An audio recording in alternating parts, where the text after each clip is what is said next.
The South China Sea and the Arabian Sea cover vital sea lanes that serve as lifelines to regional and international commerce in both our regions. As such, it is necessary to provide the freedom of navigation to guarantee unimpeded commerce and to protect the marine environment through compliance with established international law, specifically UNCLOS.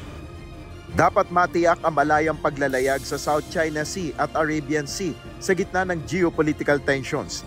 Ito ang inihayag na posisyon ni Pangulong Ferdinand Marcos Jr. sa pagpupulong ng Association of Southeast Asian Nations o ASEAN leaders sa mga pinuno ng Gulf countries na kinabibilangan ng Saudi Arabia, Oman, Qatar, Bahrain, Kuwait at United Arab Emirates.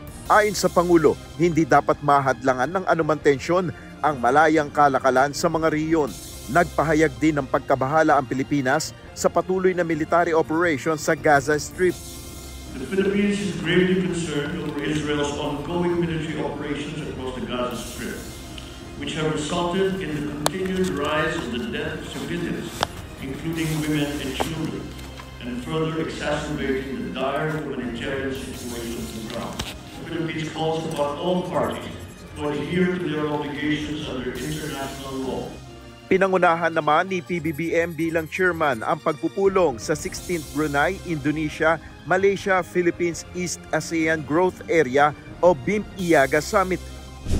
Ayon kay Pangulong Marcos Jr. na siyang chairperson ng 16th BIM-IAGA, malaki ang maitutulong ng cooperation initiative na ito upang maging maayos ang kalakalan at pamumuhunan sa mga lugar na higit na nangangailangan ng tulong sa riyon. Sa Pilipinas, tinukoy ang Mindanao at Palawan na mga lugar kung saan mabagal ang pag-unlad. Ayon sa chairperson ng Mindanao Development Authority na si Secretary Leo Tereso Magno na nasa ASEAN Summit, may aaprobahang $400 million ang Asian Development Bank o ADB para sa development projects sa bansa. They gave an amount during the meeting earlier and they committed for some funds, additional funds for our country to develop Mindanao and Palawan. Nel Maribuhok, UNTV News and Rescue, Diyos ang aming sandigan, serbisyo publiko ang aming pinahalagahan.